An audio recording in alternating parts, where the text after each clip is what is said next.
The air was thick with tension as I crouched behind a gnarled tree, my heart pounding in my chest. It was late evening, and the forest was cast in shadows that danced with the flickering light of my dying flashlight. The chirping of crickets faded into an eerie silence, and I could feel a chill creeping up my spine. I was out here, deep in the woods, on a quest for answers after hearing the tales of Wendigo sightings from the locals. The first time I heard about the Wendigo, I brushed it off as just another urban legend, a tale spun by campfire storytellers to scare children. But then, one winter night, while visiting my uncle's cabin near the edge of the woods, I heard the whispers. They floated through the thin walls of the cabin, cold and unwelcoming, like a winter breeze slipping through a crack. The locals had warned me not to wander too far. They said the Wendigo was real, an insatiable spirit that feasted on the souls of the lost. But I was too curious, too stubborn to listen. That night, I decided to venture out. Armed with nothing but a flashlight and my phone for protection, I stepped into the thick forest, the crunch of the fallen leaves echoing my every movement. As I walked deeper, the trees closed in around me, their skeletal branches reaching out like claws. I felt the weight of the night pressing down, suffocating me with the fear of the unknown. The stories I had heard were vivid in my mind. They spoke of a creature, emaciated and tall, with skin that looked stretched over bones. Its eyes were said to be like glowing coals, piercing through the darkness, a gaze that could freeze your very soul. I hadn't believed it then, but now, with each step, I could feel its presence lurking just beyond my line of sight. I heard a rustling in the underbrush behind me. My heart skipped a beat and I spun around, my flashlight beam slicing through the darkness. Nothing was there, just the looming trees standing silent and still. I took a shaky breath, trying to calm my racing heart, but the rustling continued. It was coming closer. "Hello?" I called out, my voice trembling as it echoed through the trees. Silence engulfed me once again, heavy and suffocating. I turned back, but something caught my eye. A flicker of movement. I raised my flashlight higher, and there it was, a figure, tall and gaunt, standing a few yards away. It was unlike anything I had ever seen. Its body was twisted, the limbs too long, the skin an unnatural shade of gray. It was staring at me, and in that moment I felt my blood run cold. Its eyes glowed, reflecting the light like the embers of a dying fire. Panic surged through me as I stumbled backward, the flashlight slipping from my grip and plunging the world into darkness. I turned to run, the leaves crunching under my feet as I sprinted away from that thing, that creature of nightmares. I didn't stop to think. My instincts took over. I could hear it moving behind me, fast and relentless, its breath echoing through the trees like the wind howling in a storm. The woods, once a place of curiosity, now felt like a twisted maze designed to trap me.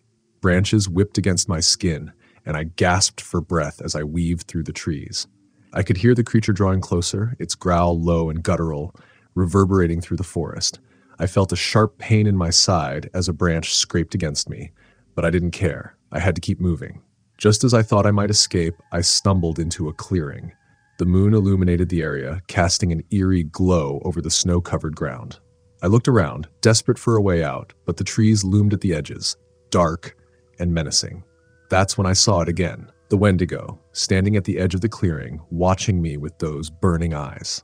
Its mouth opened, revealing sharp teeth that glistened like ice. A sound escaped from its throat, a mix between a growl and a scream, chilling me to the bone.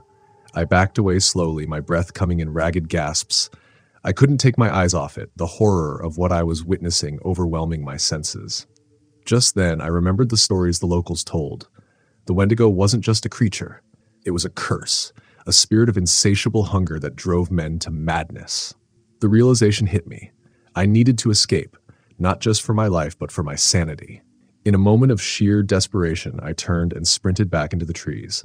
I could feel the creature following me, its presence wrapping around me like a fog. My mind raced, thinking of the tales I had heard, the warnings to never venture alone, to never provoke the Wendigo. But it was too late for that now. I dashed through the forest, branches scratching at my arms and legs, each painful reminder of the danger lurking behind me. I needed to find the cabin, the safety of those walls, but the darkness seemed endless. The trees closed in, and I felt disoriented, lost in a sea of shadows. Suddenly, I tripped, falling to the ground. The wind was knocked out of me, and I could hear the creature drawing closer, its breath hot and heavy. I scrambled to my feet, but it was too late. The Wendigo was upon me, its cold fingers brushing against my back. I felt a jolt of energy, a surge of survival instinct, and I pushed forward, running with everything I had left. As I burst through the underbrush, I saw the glow of the cabin in the distance. Hope flooded through me, and I ran faster, the sound of my heart drowning out the growl behind me. I reached the door and flung it open, slamming it shut behind me. I pressed my back against it, breathless and trembling, but the terror wasn't over. I could hear the creature outside scratching at the door, its low growl echoing through the night. I stumbled back, my mind racing, and grabbed my phone. I dialed for help, my voice shaking as I told the operator where I was, but deep down, I knew. The Wendigo was real, and it was coming for me. I could feel it, lurking just outside the door, hungry and waiting. As I waited for rescue, the lights flickered, and I glanced out the window. The creature stood just at the edge of the clearing, its eyes glowing in the darkness, watching, waiting. I couldn't shake the feeling that this wasn't just an encounter, but a warning. The stories were true. The Wendigo was here, and it would never let me go. Story the end. Story number 2. The air was thick with the scent of pine as I stepped into the forest, a chill settling around me as the sun began to sink behind the treetops. I had decided to go camping alone, craving solitude after a rough week filled with stress and uncertainty.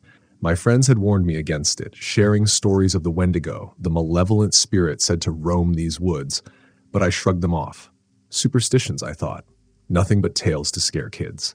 As I set up my tent in a small clearing, I couldn't shake the feeling of unease that crept over me. The trees stood tall and silent, their branches swaying gently in the breeze, casting eerie shadows on the ground. I lit a small campfire, its warm glow flickering against the encroaching darkness. As the fire crackled, I pulled out my phone and took a moment to post on social media. Out in the woods for some much-needed solitude. Who needs company? After a quick dinner of freeze-dried noodles, I settled back against a log, staring into the dancing flames.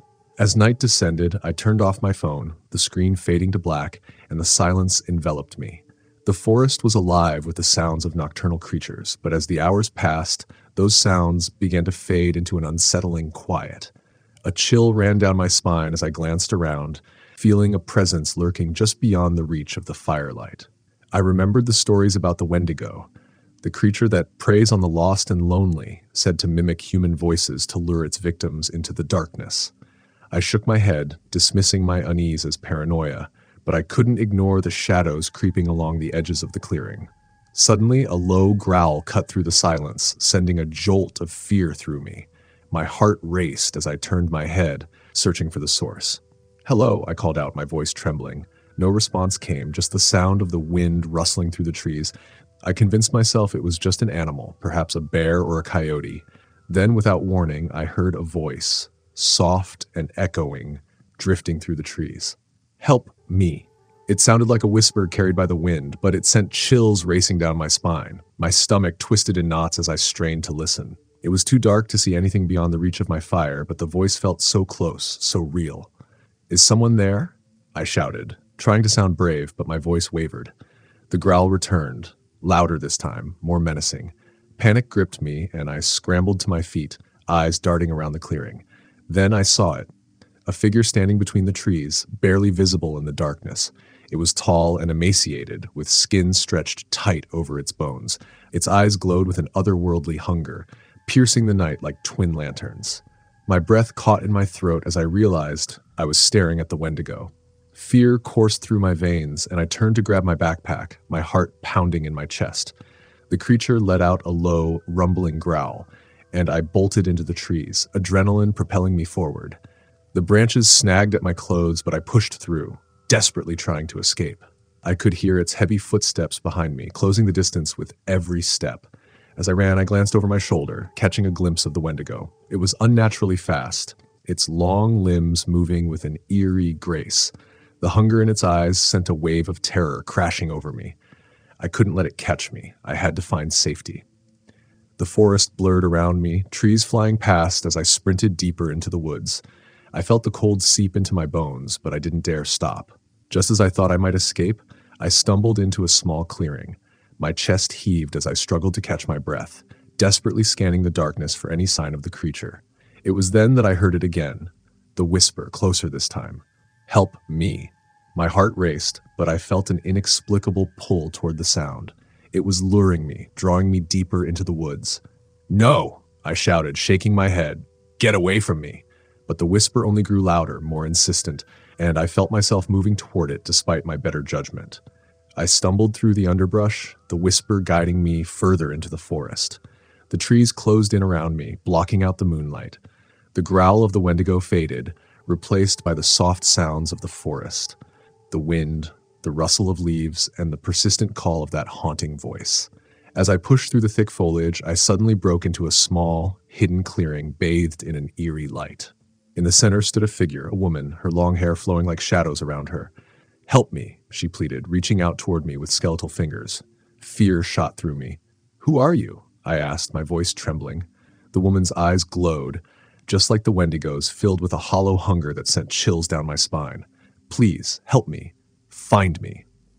In that moment, realization crashed over me. This was a trick, a deception by the Wendigo, using its power to mimic the voices of the lost. I stumbled backward, fighting against the urge to help her. "No, stay away from me," I shouted, turning to flee. But the forest had shifted. The path I had come from had vanished, leaving me lost in this haunting maze. Panic surged within me as I darted around the clearing, searching for an exit, but the trees loomed closer, trapping me. The growl returned, echoing through the woods as the Wendigo emerged from the shadows, its ghastly form gliding silently into the clearing. It circled me, its eyes gleaming with malevolence. The woman was gone, and all that remained was the creature, its hunger palpable, filling the air with a sense of despair. I had to escape. I ran again, dodging between the trees, branches clawing at my skin. The growls grew louder, the Wendigo chasing me with relentless determination. I burst through the trees into another clearing, heart racing, but this one was different. In the center stood an old cabin, its wooden walls weathered and worn, yet somehow inviting. I sprinted toward it, praying for safety. I could hear the Wendigo close behind, its growls echoing through the night. I reached the cabin door and pounded on it, desperate for someone to answer. "Let me in, please," I cried. The door creaked open, revealing an elderly man with a weathered face. He looked at me with pity, stepping aside to let me in. "Quickly, child," he urged, locking the door behind me. I sank against the wall, panting heavily, my heart racing. "You've seen it, haven't you?" he said, his voice low and grave. "The Wendigo," I gasped, still trying to catch my breath. "It was right behind me." He nodded slowly, his expression somber. "It feeds on fear and despair." "You mustn't let it in," he warned, glancing toward the door. "It cannot enter without an invitation." We huddled in the cabin, the wind howling outside as the Wendigo circled the building, its growls growing louder. The old man recited words I couldn't understand, a chant to ward off the creature. My heart raced as I listened, praying it would keep us safe. Outside, the Wendigo's howls filled the air, a chilling reminder of the darkness lurking just beyond the door. "What happens now?" I asked, fear gnawing at my insides. "We wait," he said. "It will lose interest, but we must remain strong." Hours passed, the howling subsiding into an eerie silence. Finally, I caught my breath and glanced out a window. The forest was still, but I could sense its presence lurking, waiting. As dawn broke, the old man turned to me.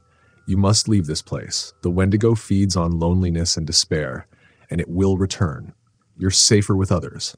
I nodded, understanding. I thanked him for his help, and he opened the door. The sunlight spilled into the cabin, illuminating the path back to the world outside. I stepped out, the chill in the air fading as warmth seeped into my bones. I looked back at the cabin, but it had vanished into the trees, leaving me standing alone in the clearing. The forest felt different now, lighter, but I knew I couldn't stay. I hurried back the way I'd come, retracing my steps as the sun rose higher in the sky. When I finally reached my car, I felt a sense of relief wash over me. I would never forget the Wendigo or the horrors that lurked in the shadows. As I drove away, I couldn't shake the feeling that it was still watching, still waiting for its next victim. And so, as I share this story with you now, heed my warning. If you ever find yourself alone in the woods, listen closely to the whispers on the wind. The Wendigo is out there, hungry for the lost and lonely, waiting to ensnare anyone who dares to tread too far into the darkness. Story end. Story number 3. It was supposed to be a weekend getaway, a chance to escape the chaos of the city and reconnect with nature. I'd heard about Pine Ridge, a secluded area known for its stunning vistas and winding trails. But as I drove deeper into the woods, the atmosphere shifted. The sunlight seemed to dim, casting long shadows that danced between the trees. I parked my car at the trailhead, feeling a mixture of excitement and unease. The air was thick with anticipation, and the silence was almost deafening.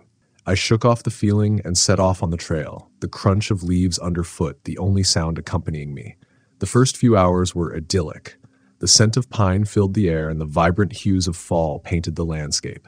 I snapped photos and reveled in the tranquility, but as the sun began to dip below the horizon, a sense of foreboding settled in. The whispers of the forest, which had been a gentle rustle, took on a more sinister tone.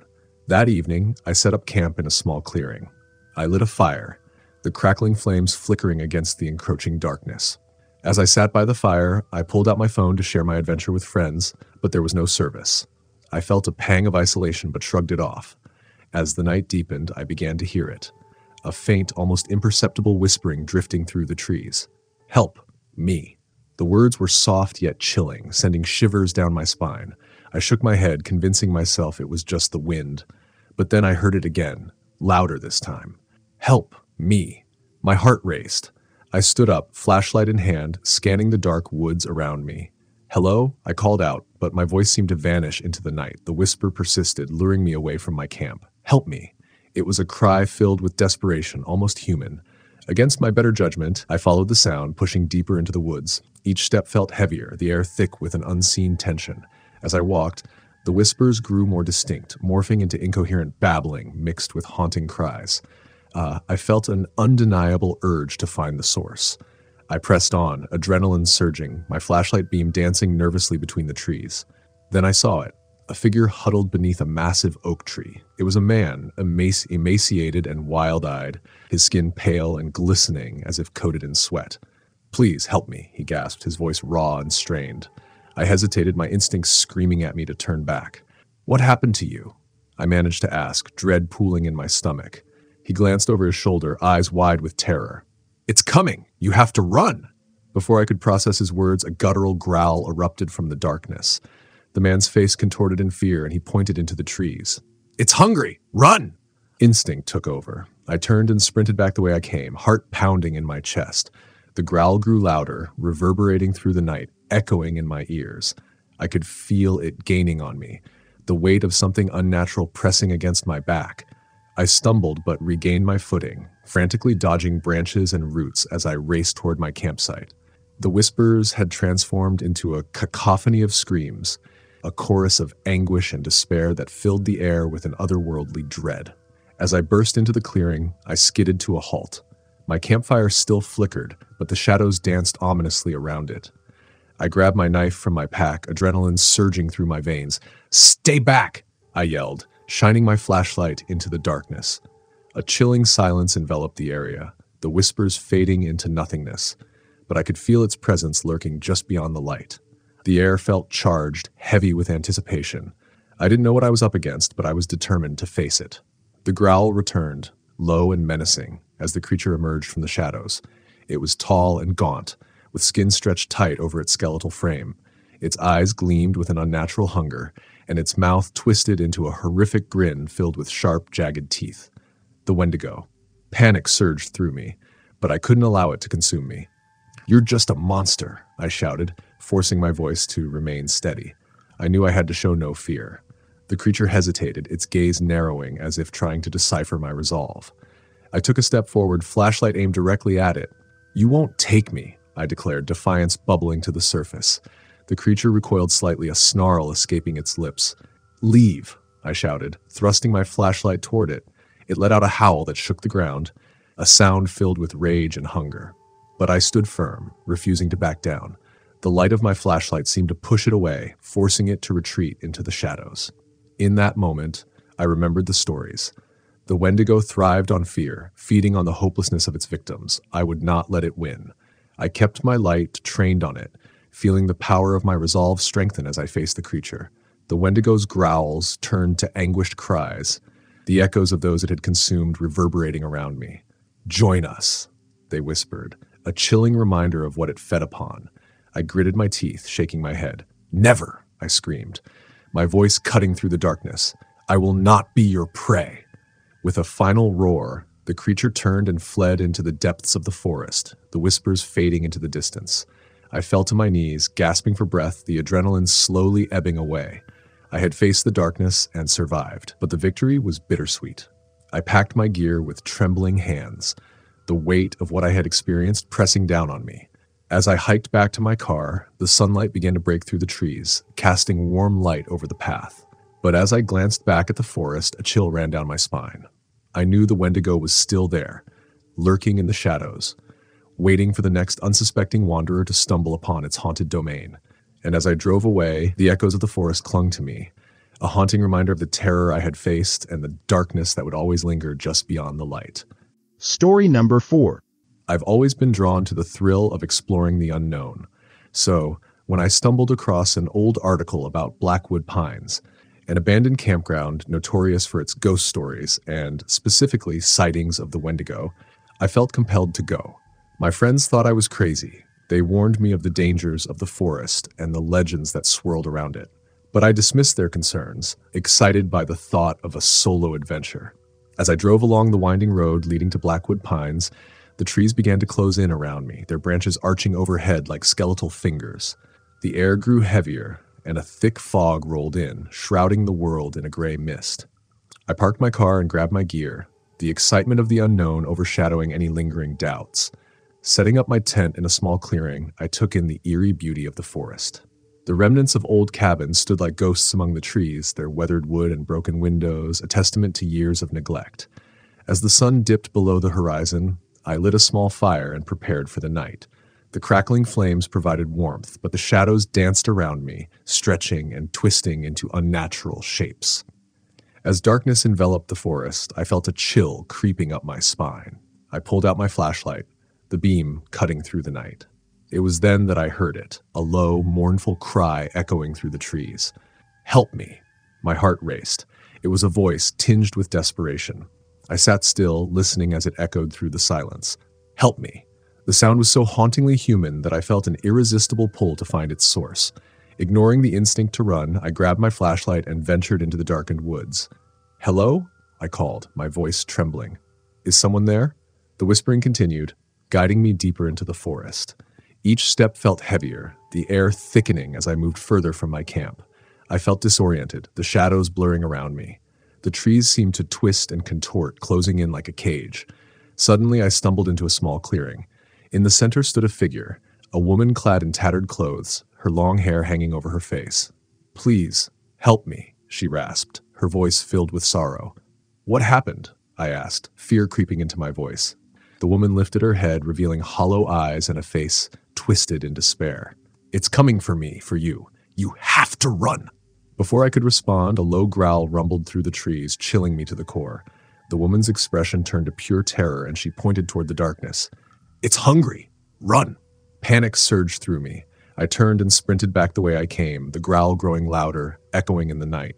My heart pounded in my chest as I ran, branches clawing at my arms and face. The whispers morphed into frenzied screams, filling the air with despair. I stumbled into my camp, breathless, and dove behind my tent. I grabbed my knife, trembling as the growl intensified, a primal sound that reverberated through the ground. I turned my flashlight toward the darkness, the beam cutting through the shadows, but the creature remained hidden. The growl transformed into a roar, shaking the very trees around me. I knew I had to confront whatever was lurking in the dark. "Show yourself!" I shouted, my voice wavering, and then it appeared. The Wendigo.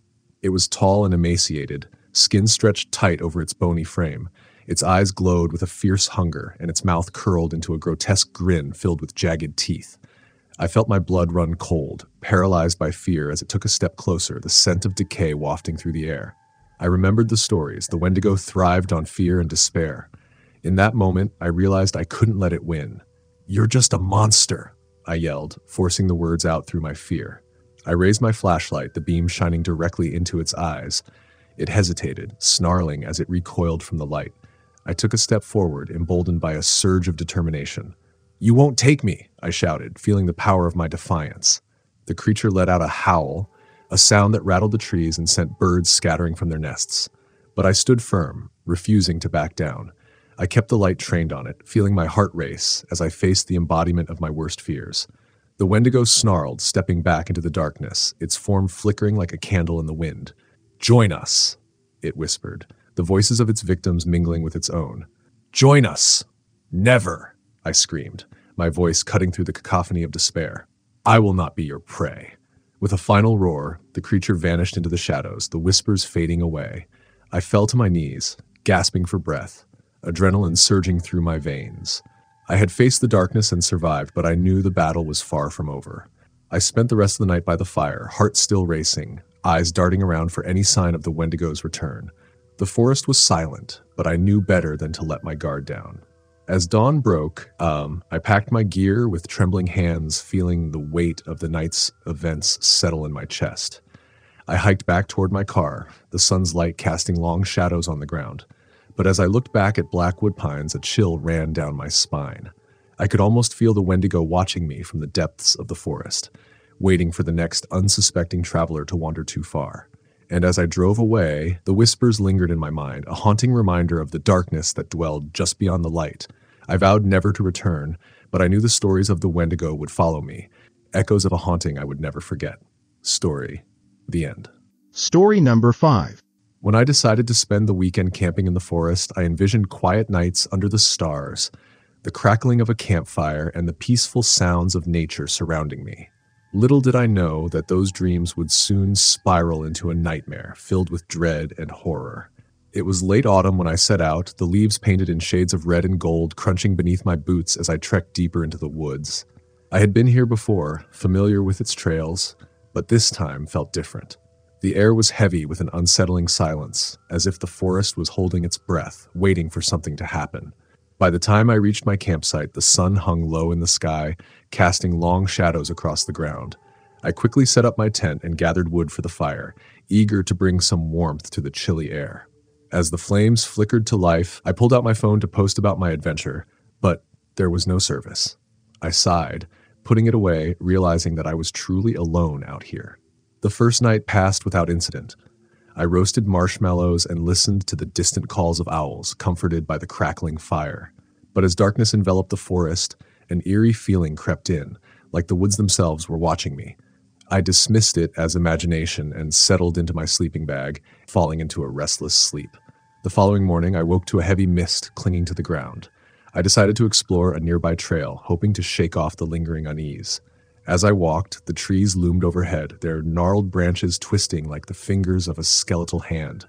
Each step felt heavier, and I couldn't shake the feeling that I was being followed. After wandering for a few hours, I decided to turn back, but as I retraced my steps, a sudden chill swept through the air, sending a shiver down my spine. I heard a faint whisper, almost indistinguishable, carried on the wind. "Help me," it seemed to call, sending a jolt of fear through me. "Hello?" I called out, but my voice echoed back with an unsettling emptiness. I glanced around, the trees casting long shadows as the sunlight struggled to break through the mist. "Is someone there?" I asked, my heart racing, but there was only silence.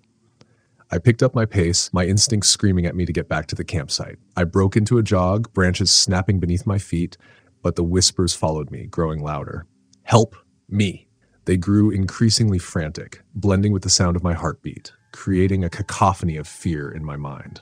As I burst through the underbrush into my clearing, relief flooded me momentarily, but it quickly turned to dread when I noticed my campfire had gone out. I had left it burning, and now it lay cold and lifeless, the smoke curling into the air like a ghostly hand reaching for the sky. I hurried to gather my things, feeling an oppressive weight settle on my chest. It was then that I saw it, a figure standing at the edge of the tree line. It was tall and gaunt, its skin pale and stretched over a skeletal frame, the Wendigo. My heart raced as its glowing eyes locked onto mine, filled with a ravenous hunger that chilled me to the bone. Fear surged through me, and I stumbled backward. "No, no, no!" I gasped, but it only stepped closer, its long limbs moving with an unnatural grace. The whispers grew louder, echoing in my mind, filling me with dread. "Help me!" I turned and ran, adrenaline pumping through my veins. I tore through the trees, branches whipping at my face as I tried to escape. The Wendigo's growl followed, low and rumbling, like thunder rolling through the sky. I didn't dare look back, but I could feel its presence growing closer, the shadows stretching around me. Just as I thought I could outrun it, I stumbled and fell, the ground rushing up to meet me. I scrambled to my feet, but the Wendigo was there, towering above me, its breath cold against my skin. I could see its sharp teeth glistening in the faint light filtering through the trees. In that moment, I remembered the old tales my grandmother used to tell. The only way to escape the Wendigo was to confront it, to not let it consume you. I took a deep breath and stood my ground, forcing my voice to remain steady.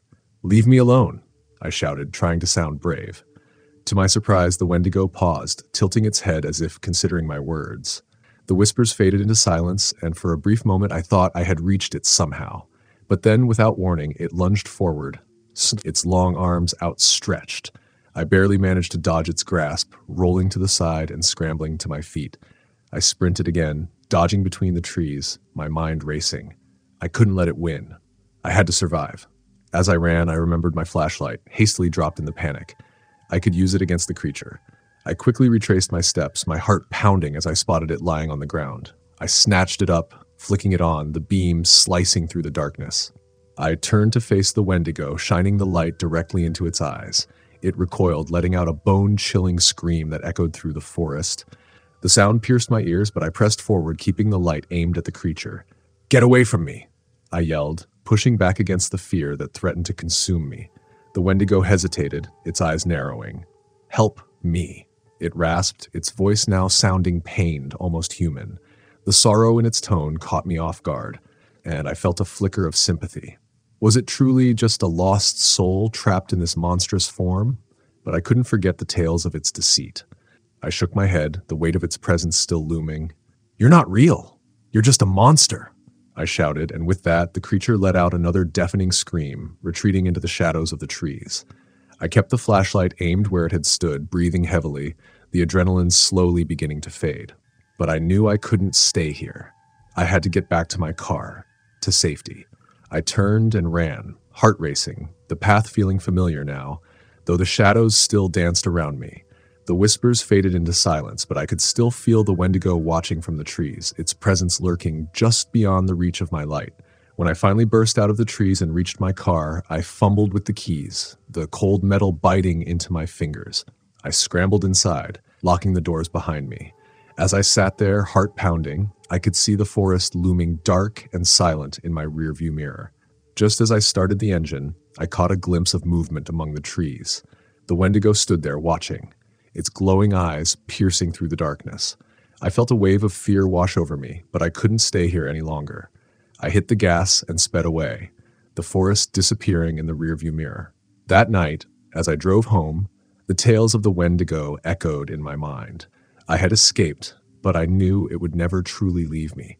The shadows lingered in my thoughts, and I could still hear the whispers of lost souls drifting on the wind, reminding me of the horrors that lay hidden in the woods. From that day forward, I never camped alone again, and the stories I once dismissed became a chilling reminder of the darkness that resides within the forest. Story the end. Story number 6. I've always had a fascination with the wilderness, the untouched beauty, the promise of solitude, the thrill of discovery. It called to me like a siren song. So when I decided to take a solo hiking trip to the isolated pinewood forest, I thought it would be the perfect escape from my busy life. What I didn't expect were the stories. Before I set off, I heard the whispers around town, the local legends about the Wendigo. They warned of a malevolent spirit, a creature that thrived on human flesh and despair. But as I packed my gear, I laughed off the warnings, chalking them up to folklore designed to scare children and keep them close to home. The first day of my hike was blissful. I took in the sights, the towering pines, the vibrant moss carpeting the ground, and the quiet rustling of nature. As evening approached, I found a small clearing near a babbling brook and set up camp. The sun dipped below the horizon, and I built a fire, the warmth wrapping around me like an embrace. As darkness fell, I pulled out my phone to take a few pictures, but as expected, there was no signal. I shrugged it off, grateful for the disconnection from the outside world. But as the fire crackled and the stars blanketed the sky, an unsettling feeling washed over me. I couldn't shake the sensation that I was being watched. The wind picked up, rustling the leaves, and I heard it, a faint whisper, almost drowned out by the crackling fire. "Help me." It sent chills down my spine. I shook my head, convincing myself it was just the wind playing tricks on me. I tried to focus on my surroundings, but the whispers continued, growing louder and more insistent. Help me. Help me. The voice sounded distant, yet close enough to make my heart race. I stood up, flashlight in hand, and called out, "Is someone there?" Silence hung in the air, thick and heavy. I hesitated, glancing around the clearing. The shadows seemed to stretch and shift, and I felt an inexplicable pull to follow the sound. Ignoring my instincts, I ventured deeper into the woods, flashlight beam piercing through the darkness. The whispering led me down a narrow path, overgrown with underbrush and shrouded in shadows. "Help me," it echoed again, more desperate this time. I pushed forward, my pulse quickening, curiosity overpowering my fear. What could it be? Then I saw it, a figure crouched beneath a gnarled tree, shrouded in darkness. As I approached, my heart sank. The figure was a man, thin and gaunt, his skin stretched tight over protruding bones. His eyes, hollow and sunken, locked onto mine with an intensity that sent dread pooling in my stomach. "Please, help me," he croaked, his voice raspy and strained. I could barely breathe. "What happened to you?" I stammered, taking a hesitant step back. His gaze shifted, darting into the trees. "It's coming! You have to run!" Before I could process his words, a low growl reverberated through the air, rattling the ground beneath my feet. The man's expression twisted with fear, and he pointed into the darkness. "Run! It's hungry!" In an instant, every instinct in my body screamed to flee.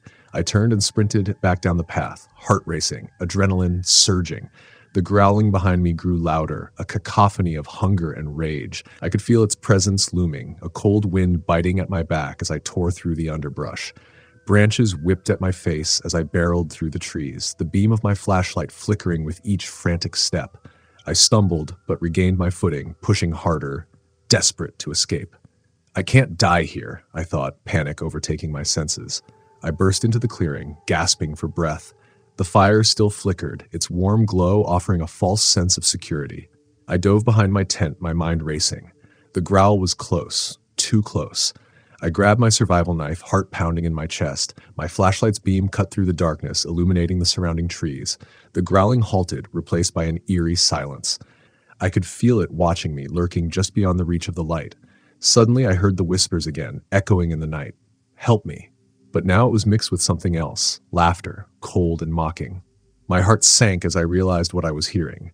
The voice of the man was gone, replaced by something sinister. The shadows shifted, coalescing into a form that was tall and emaciated, a grotesque parody of a human. Its limbs were long and twisted, skin stretched tight over bone, glistening in the moonlight. The Wendigo. I stumbled back, my breath hitching in my throat as I struggled to comprehend what I was seeing. "Stay back!" I shouted, brandishing the knife, though I felt like a fool for even trying to threaten it. The creature let out a guttural growl, stepping closer, its eyes glowing with an unnatural hunger. The laughter echoed around me, a chorus of voices, those it had consumed, trapped in its torment. "Join us," they whispered, pulling me closer to the brink of despair. But I wasn't going to give in. I remembered the stories, how the Wendigo fed on fear and hopelessness. "You're nothing but a shadow," I yelled, my voice breaking through the terror. I turned the flashlight toward it, the beam shining bright. It paused, blinking as if surprised by my defiance. I seized the moment and took a step forward, my heart pounding in my chest. "You won't take me," I shouted, feeling the power of my resolve. The creature shrieked, a sound that pierced the night and retreated into the darkness. The laughter faded, and the whispers turned into desperate cries, fading into the distance. I stood there, breathless, waiting for the return of the growls, but the night fell silent. The air was still, and I felt an overwhelming sense of victory coursing through me. But I knew I couldn't stay. I hastily packed my gear, fear still gnawing at my insides. As I walked back toward the trail, the darkness surrounded me, but I held my flashlight high, the light a beacon against the encroaching shadows. I hiked as quickly as I could, the night air thick with tension, always glancing over my shoulder. I could almost feel the Wendigo lurking just out of sight, waiting for a moment of weakness. But I refused to give in to fear. Finally, as dawn began to break, I reached the edge of the forest. The first rays of sunlight peeked through the trees, casting warm light over the path. I took a deep breath, relief washing over me as I stepped onto the familiar ground. But as I turned back to look at the woods, I felt a shiver run down my spine. The darkness seemed to shift and move, a reminder of the horrors that lay within. I had survived, but I knew the Wendigo would always be there, lurking in the shadows, waiting for the next lost soul to wander too deep. And as I drove away, I couldn't shake the feeling that the whispers would follow me, echoing in my mind, a chilling reminder of the terror I had faced. Story number 7. It was the kind of late autumn day that beckons you to embrace the wilderness. The sun glowing softly through a veil of amber leaves. My friends and I decided to take advantage of the crisp air and head into the heart of the forest for a weekend camping trip. There had been whispers about strange occurrences in these woods, but brushed them off as mere ghost stories meant to entertain or frighten. We set off with our gear, excitement buzzing in the air. The winding roads twisted through the trees, and I felt a sense of freedom as we left the chaos of everyday life behind. When we finally arrived, we unloaded the car and trekked down a narrow path to a secluded clearing, the perfect spot for a weekend of adventure. As night descended, we gathered around the fire, the flickering flames casting dancing shadows. The warmth was comforting, and our laughter echoed through the trees. It wasn't long before Mike, the group's self-proclaimed skeptic, leaned forward with a glint in his eye. "You know, this place is known for Wendigo sightings," he said, his voice dripping with mockery. "They say it's a spirit of insatiable hunger, a cursed creature that lures you deeper into the woods until you lose your way. Then it feasts on your fear." I rolled my eyes, but Jess looked intrigued. "Isn't it just a myth?" she asked, glancing at the dark tree line. "Just a story to scare people," I added, trying to lighten the mood. But even I felt a twinge of unease as the wind rustled the leaves above us, creating a haunting melody. Later that night, after the fire had died down, we turned in for the night. I fell into a restless sleep, the crackling of the fire fading into distant echoes. A sudden noise jolted me awake, something scratching at the cabin's walls. I listened intently, my heart pounding in my chest. Was it just the wind? My mind raced, recalling Mike's stories. I sat up and glanced around. Everyone else seemed fast asleep. The scratching continued, accompanied by a low, guttural growl that sent chills down my spine. Instinctively, I reached for my phone and turned on the flashlight, the beam cutting through the darkness as I peered out the window. My breath caught as I caught a glimpse of a shadow darting between the trees. I turned to my friends, shaking them awake. "Guys, wake up!" I whispered urgently. "What is it?" Mike groaned, rubbing his eyes. "I heard something outside," I said, adrenaline coursing through my veins. "What do you mean, something?" Jess asked, her voice trembling. "I don't know, but it sounded wrong," I replied, my pulse racing. Suddenly, the growling intensified, reverberating through the cabin, shaking the very walls. The sound was closer now, closer than I had anticipated. "We need to lock the doors," I shouted, scrambling out of bed. We rushed to secure the cabin, every creak and groan of the wood amplifying our fear. The scratching turned into frantic clawing, the creature outside trying to break in. I pressed my back against the door, trying to keep it shut as Jess and Mike fumbled with the locks. "What is it?" Jess cried, tears glistening in her eyes. "I don't know," I shouted back, panic rising. "But whatever it is, it wants in." Just then, a chilling voice echoed from outside, a whisper that sent shivers down my spine. "Help me. Please, I'm lost." It was the voice of a child, sweet and innocent, but tinged with an unnatural edge. I felt my stomach drop. "Don't open the door," I warned. "It could be a trick." The voice grew more frantic, pleading. "Please, I can't find my way home. I'm scared." Mike's eyes widened. "What if it really is a lost kid?" he said, glancing at Jess. "We can't just leave them out there." I shook my head vehemently. "No, this is how it gets you. It's trying to lure us out." But the voice persisted, growing desperate. "I'm so cold. I need help. I can't see." My heart ached at the thought of leaving someone out there, but deep down, I felt the dark instinct urging me to stay put. I looked at my friends, their expressions a mix of fear and uncertainty. Suddenly, the scratching stopped, replaced by an eerie silence that enveloped the cabin. The absence of sound was unsettling, like the calm before a storm. We huddled together, our breaths shallow as we listened for any sign of movement. Then, with a loud crash, the front door burst open, the hinges splintering under the force. We stumbled back, gasping as the figure emerged from the darkness. It was tall and emaciated, its limbs stretched grotesquely, its skin a sickly gray. Its eyes glowed with a feral hunger, and its mouth twisted into a sinister grin, revealing rows of sharp, jagged teeth. "What the hell is that?" Mike shouted, his voice breaking. The Wendigo stood before us, its presence overwhelming, an embodiment of primal terror. It was real, and it was hungry. Without thinking, I grabbed Jess's hand, and we bolted for the back door. "Run!" I screamed, and we dashed into the night, the cool air stinging our lungs as we raced into the forest. Branches whipped against our skin as we tore through the underbrush, the growls echoing behind us, growing louder, more frantic. The creature was fast, closing in on us with every step. "Where do we go?" Jess gasped, her voice filled with panic. "Just keep running," I shouted, desperation flooding my veins. We burst into a clearing, the moonlight illuminating our surroundings. I glanced around, searching for something, anything to use as a weapon. My heart raced as I spotted a fallen tree. "Over there!" I pointed, and we sprinted toward it, scrambling to put the tree between us and the Wendigo. We crouched behind the trunk, our breaths coming in ragged gasps. I could hear it prowling, its footsteps heavy and deliberate. "What do we do?" Jess whispered, her eyes wide with fear. I gripped her hand tightly. "We wait for dawn," I said, trying to sound more confident than I felt. "It can't hunt in the light." But the darkness felt oppressive, the air thick with dread as the Wendigo circled, its growls echoing in the silence. Time seemed to stretch as we listened to the creature's heavy breathing, our hearts pounding in unison. Finally, as the first light of dawn began to break through the trees, the growling faded, replaced by the soft sounds of the forest waking up. The Wendigo seemed to vanish into the shadows, and I dared to hope we had survived the night. As the sun rose, casting warm light through the clearing, we cautiously emerged from our hiding spot. The forest felt different in the daylight, the fear that had gripped us slowly easing. But as we made our way back to the cabin, I knew that the memory of that night would haunt us forever. When we reached the cabin, we found Mike standing outside, pale and shaken. "Where were you guys?" he asked, relief flooding his voice. "We were hiding," I said, my voice trembling. "The Wendigo was after us." He nodded, his expression grim. "I heard it too.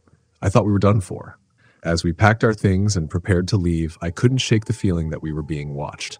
The forest seemed alive, whispering secrets as we made our way back to the car. When we finally drove away, I felt a weight lift off my shoulders.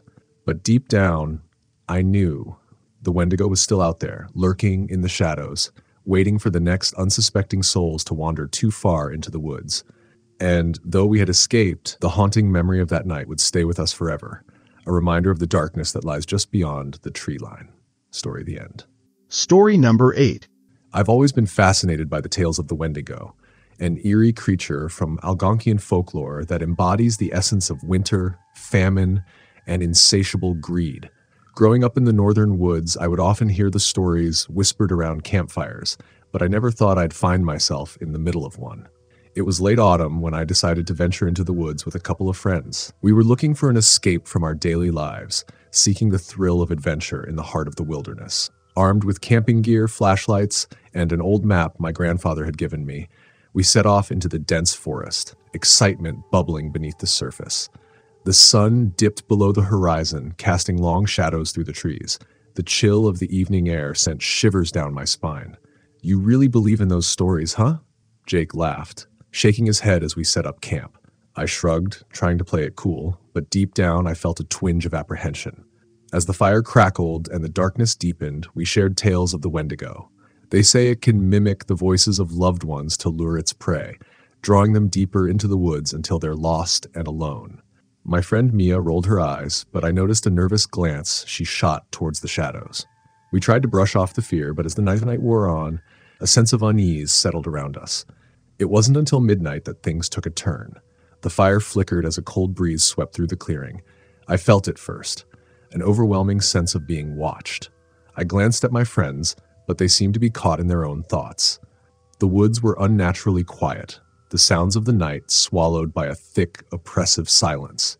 I decided to take a walk, hoping to shake off the unease.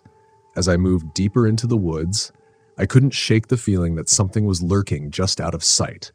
The trees loomed like giants, their gnarled branches clawing at the sky. Suddenly, I heard it. A faint whisper, like the rustling of leaves, but distinctly human. My heart raced as I strained to listen. "Help me." The voice was soft, almost pleading.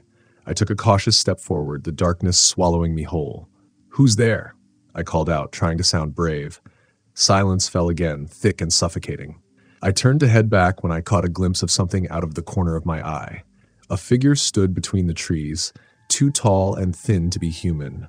Its skin stretched tightly over its bones. My breath hitched in my throat as I froze, unable to look away. The creature had glowing eyes that pierced the darkness, reflecting the faint light from the moon. Its lips curled into a sinister grin, revealing jagged teeth. I could feel the hunger radiating from it, an insatiable desire that sent a chill down my spine. It didn't move, but I knew instinctively that it was watching me. I stumbled backward, the sounds of twigs snapping beneath my feet echoing in the silence. Panic surged through me as I turned and ran, adrenaline propelling me through the underbrush. I could hear it behind me, long, raspy breaths mingling with the sound of my pounding heart. When I burst back into the clearing, my friends were startled. "What happened?" Mia asked, her voice laced with concern. I struggled to catch my breath. The image of that horrific figure burned into my mind. "There's something out there," I gasped. "Something.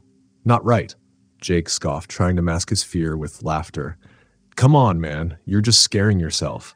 It's probably just a deer or something." But I could see the doubt in his eyes. We decided to stay close to the fire, huddled together as the night deepened. But I couldn't shake the feeling of dread. The woods felt alive, the shadows shifting and whispering secrets I couldn't understand. Hours passed, and the moon hung high in the sky. Just when I thought I might finally be able to relax, a guttural growl echoed through the trees, making my blood run cold. It was closer this time, unmistakable. The laughter from earlier faded into silence as we exchanged terrified glances. "Did you hear that?" Mia whispered, her voice trembling. We all nodded, frozen in fear. The growl was followed by the sound of heavy footsteps crunching through the underbrush. I felt my heart racing, a primal instinct telling me to run, but my body wouldn't move. Then, out of the shadows, it appeared again, the Wendigo. It stood at the edge of our clearing, a towering figure draped in darkness. Its eyes glowed with an otherworldly hunger, and I could see the way its bony frame twisted and contorted as it moved. "Run!" I shouted, finally breaking free from my paralysis. We scrambled to grab our gear, fear fueling our movements. But as we turned to flee, the creature let out a piercing howl that echoed through the night, chilling us to the bone. We raced through the trees, branches scratching at our arms and faces, but we didn't stop. The woods twisted around us, disorienting, as if the trees were alive, conspiring to keep us lost. I could hear the Wendigo behind us, its breath hot on my neck, urging me to run faster. Just when I thought we'd never escape, we burst into a small clearing near a river. The sound of rushing water was like a lifeline, pulling me back to reality. We skidded to a halt, panting, but I dared not look back. "Did we lose it?" Jake gasped, his voice trembling. "I don't know," I replied, feeling the weight of dread settle over us again. The shadows loomed, and in the silence I could hear the distant echo of that haunting howl. It was then that we realized we were not alone. The forest seemed to come alive, the sounds of whispers rising around us, echoing in the darkness. The Wendigo had not only found us, it had called its brethren. We backed away slowly, hearts racing, as a chilling laughter enveloped us, mingling with the whispers of the forest. Just then, a flash of movement caught my eye. It was the creature again, emerging from the shadows, this time not alone. The realization hit me like a punch to the gut. We had become prey. With terror coursing through my veins, I knew we had to find a way out. We turned and ran again, not looking back, but the night had transformed into a maze of terror. The forest closed in around us, the Wendigo and its kin stalking us, their laughter echoing through the trees as we ran for our lives. We eventually stumbled upon an old logging road, the moonlight illuminating the path ahead. With a surge of hope, we sprinted toward it, desperate for safety. Just as we reached the edge of the trees, I felt a hand on my shoulder. I turned to see Mia's terrified face, eyes wide with fear. "They're coming!" she screamed, and in that moment, the howls of the Wendigo filled the air, reverberating through my bones. We dashed into the open, the night air rushing past us. But I could feel their presence closing in, the hunger radiating behind us. As we ran, the road stretched endlessly before us, the darkness behind us becoming a living nightmare. I glanced back, and for a moment, I saw them, the Wendigo and its companions, silhouetted against the trees, their eyes gleaming with an insatiable hunger. It was then that I realized in the face of the Wendigo, there is no escape. The legends were true, and we were now part of the story. As dawn began to break, casting a pale light over the forest, I could still feel their presence lingering, a shadow at the edge of my mind. I knew that I would never forget that night, that chilling encounter that turned into a fight for survival. Now, as I tell this story, I can't shake the feeling that they're still out there, lurking in the darkness, waiting for their next victim. So, if you venture into the woods, beware the whispers on the wind and the shadows in the trees. You may just find yourself a part of the legend, forever haunted by the Wendigo. Story the end. Story number 9. It was a cold November evening when I decided to take a camping trip alone, hoping to escape the noise and chaos of the city. I had heard stories of Wendigo sightings in these woods, legends of a spirit that preyed upon the weak and hungry, but I didn't believe in such things. I was determined to prove everyone wrong. As I set up my tent in a secluded clearing, the trees towered over me, their skeletal branches reaching out like the fingers of a long-forgotten ghost. The sun dipped below the horizon, and darkness enveloped the forest. A chill crept in, and I lit a small fire, the crackling flames casting flickering shadows that danced on the trees. With the light of the fire to keep me company, I pulled out my phone to scroll through social media, chuckling at the ghost stories my friends had shared. They were ridiculous, I thought. Yet, as the wind whispered through the branches, I couldn't shake the uneasy feeling that settled in my gut. Night fell, and I sat by the fire, the flickering light providing little warmth. The silence was profound, only broken by the occasional rustle of leaves or distant calls of nocturnal animals. I finished my meal and decided to turn in early, dismissing the stories I had heard. I zipped myself into my tent and tried to sleep, but sleep wouldn't come. Every creak and crack of the forest seemed amplified, echoing in the stillness. I could feel the darkness pressing in around me, suffocating. Then, just as I was about to drift off, a low growl echoed through the woods, sending a jolt of fear through my body. I bolted upright, my heart racing. It sounded too close, too real. The stories rushed back to me. The Wendigo, a malevolent spirit that thrived on human fear and despair. It was said to be a gaunt figure, starved and twisted, its very presence draining the warmth from the air. I shook my head, trying to rationalize what I had heard. It must be a deer or some other animal, I told myself. I lay back down, attempting to ignore the unease gnawing at me. But then I heard it again, closer this time. The growl resonated through the trees, a chilling sound that made my skin crawl. I slowly unzipped the tent, peeking out into the inky blackness. The fire had burned low, and the shadows danced ominously. "Hello," I called out, my voice trembling. "Is anyone there?" Silence. Then a soft rustling, like something moving through the underbrush. I strained my eyes, trying to pierce the darkness, but all I could see were the outlines of trees, gnarled and twisted. My instincts screamed at me to retreat, but curiosity pushed me to step outside. As I ventured away from the tent, I felt the temperature drop further, a frigid wave that seeped into my bones. The forest was still, too still, and then I heard it. A whisper, barely audible but unmistakable, carried on the wind. "Come closer." My heart raced. I could feel the hairs on my neck standing on end. Was I imagining things? Was this just the product of an overactive imagination? I took a deep breath, trying to steel myself against the fear clawing at my chest. Then, out of the corner of my eye, I caught a glimpse of movement. I turned to see a tall figure emerging from the shadows, its skin pale and stretched tight over its bones. The sight made me stagger back, breath hitching in my throat. The creature was impossibly thin, its limbs elongated and grotesque, as if it had been starved for centuries. Its eyes glowed like burning coals, piercing through the darkness and locking onto mine. I stumbled back, heart racing, the reality of the stories crashing down around me. This was no mere figment of my imagination. The Wendigo was real, and it was here, watching me, its breath a ghostly mist in the frigid air. "Run," a voice whispered, but I couldn't move. I was frozen in place, paralyzed by fear. It took a step closer, its mouth opening wide, revealing rows of jagged teeth that seemed to drip with some dark essence. "You're hungry?" it hissed, its voice a haunting echo that filled the air. Panic surged through me, breaking the spell of fear. I turned and fled, sprinting back toward my tent. My lungs burned as I ran, adrenaline coursing through my veins. The sound of my heart thumped loudly in my ears, drowning out the rustling leaves and the creature's footsteps behind me. I reached my tent and scrambled inside, frantically zipping it up. My hands shook as I fumbled for my phone, the only source of light I had. I dialed 911, my voice a frantic whisper.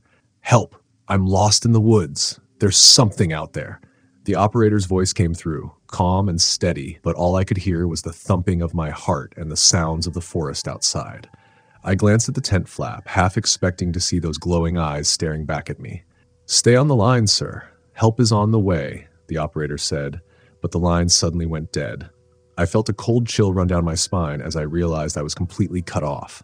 I pressed my back against the tent wall, the darkness pressing in on me. I could hear it outside, the soft rustling of leaves, the crunch of twigs underfoot. The growl echoed again, closer this time, sending another wave of terror through me. It was toying with me, circling, waiting for the right moment to strike. Suddenly, the tent shuddered, as if something had bumped into it. I held my breath, my heart pounding louder than ever. I could feel the creature outside, its presence heavy and suffocating. I heard a voice again, closer this time, almost melodic. "Let me in." "Go away," I shouted, but my voice quivered.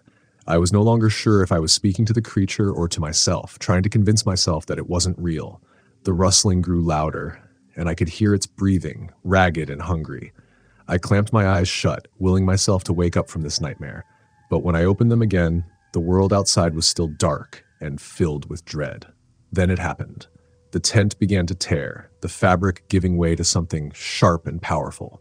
I scrambled to the far corner, my breath coming in panic gasps. The Wendigo was breaking in, and I was trapped.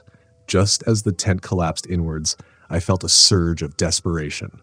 I grabbed my backpack and hurled it at the creature, the movement breaking the spell of terror.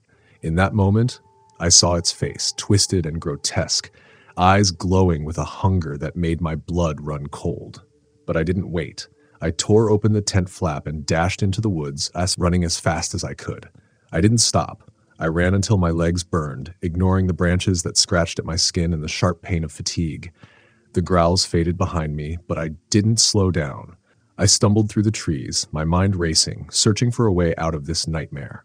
As I burst into a clearing, I saw a faint light in the distance. It flickered like a beacon of hope, and I raced toward it, not caring if it was real or just a trick of my mind. The Wendigo was still behind me, but I could hear the sounds of voices now, the warmth of a campfire drawing me in. I burst into another campsite where a group of campers sat around the fire, laughing and sharing stories. Their faces turned toward me, confusion and concern flooding their expressions. "Help me," I gasped, collapsing to the ground. "There's something in the woods." The laughter died, replaced by a heavy silence. They looked around nervously, the atmosphere shifting. I could see the flicker of fear in their eyes, and it hit me. Were they aware of the Wendigo too? Before I could say anything else, I turned back toward the forest, expecting to see the creature charging at me. But it was gone, swallowed by the darkness. The campers exchanged uneasy glances, and I realized the truth. The Wendigo was not just a story. It was a haunting presence that lingered in the woods, waiting for the next unsuspecting victim.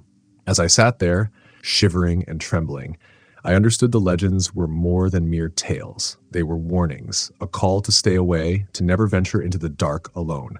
The Wendigo was real, and it would always be waiting, hungry for the souls of those who dared to wander too far into the night. Story the end. Story number 10.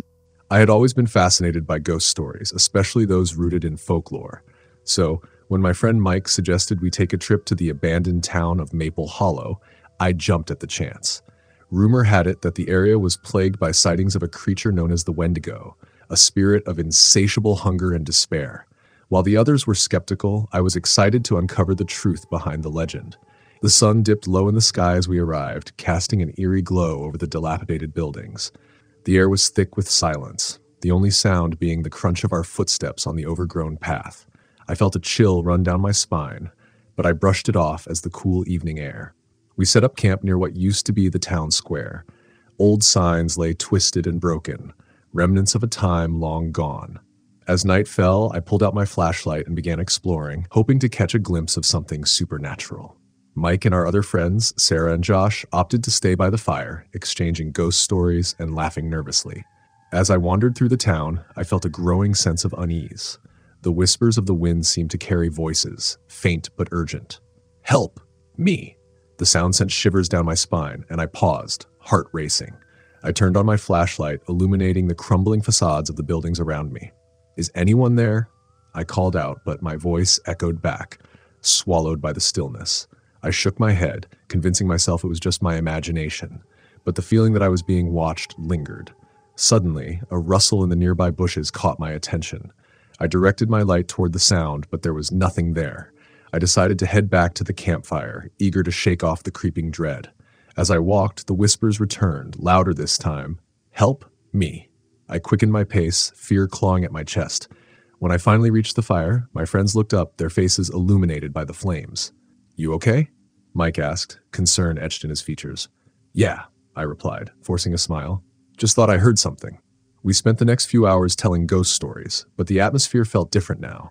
The laughter felt hollow, overshadowed by the unsettling whispers that danced just out of reach.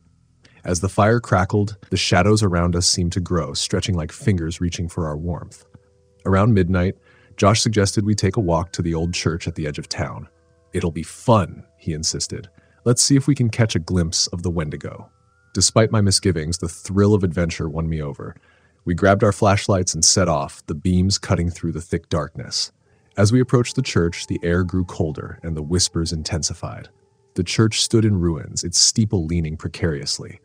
The door creaked as we pushed it open, revealing the remnants of a forgotten place. Broken pews lay scattered, and the air was thick with dust. As we explored, I felt a prickling sensation on the back of my neck. Guys, do you feel that? I asked, my voice barely above a whisper. They nodded, their expressions tense. Just then, a loud bang echoed from the back of the church, causing us to jump. What was that? Sarah whispered, her eyes wide with fear. I don't know, I replied, trying to sound brave. Let's check it out. We crept toward the sound, our flashlights flickering nervously. As we reached the back of the church, we saw a shadow move just out of the light's reach. Did you see that? Mike breathed, gripping my arm tightly. Before we could react, a low growl rumbled through the air, chilling us to the bone. The sound reverberated off the walls, echoing in our chests.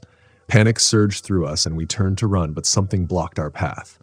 In the darkness stood the Wendigo, tall and gaunt, its emaciated form looming over us. Its eyes glowed with an unnatural hunger, and its mouth twisted into a monstrous grin filled with sharp, glistening teeth. Run! I screamed, and we bolted back toward the entrance. The growl followed us, growing louder, more menacing with every step. We pushed through the door and stumbled into the night, adrenaline coursing through our veins. As we ran, I glanced back, the creature's shadows stretching behind us, moving with a speed that defied logic. The whispers transformed into anguished cries, a cacophony of desperation that echoed in my ears. Help me. We dashed through the town, frantically searching for our campsite. The shadows seemed to twist and turn, making it hard to navigate. My heart raced as I felt the Wendigo gaining on us, the air growing thick with dread. Finally, we burst into the clearing where we had set up camp. I could see the fire flickering, but it was barely holding on. Grab the gear, Mike shouted, and we quickly began packing our things. Just then, the growl erupted again, more powerful this time. The flames flickered wildly, casting erratic shadows that danced around us. I felt the weight of the Wendigo's presence looming just beyond the light, a predator savoring its prey. Get in the car, I yelled, my voice hoarse with panic. We scrambled toward my vehicle, throwing our gear into the trunk. As we climbed in, I could see the creature lurking at the edge of the light, its eyes glowing with hunger. I fumbled with the keys, my hands shaking, and finally managed to start the engine. As I pulled away, the creature let out a piercing howl that echoed in the night. The sound sent chills down my spine, but I didn't look back. The road twisted and turned as I drove, the trees closing in around us. The whispers faded, but the feeling of being watched lingered in the air. When we finally reached the highway, I let out a breath I didn't know I was holding. What the hell was that? Josh gasped, his face pale. I don't know, I replied, my heart still racing. But we're never going back there. As we drove away, I glanced in the rearview mirror. The darkness of the forest loomed behind us, a silent reminder of the terror that resided within.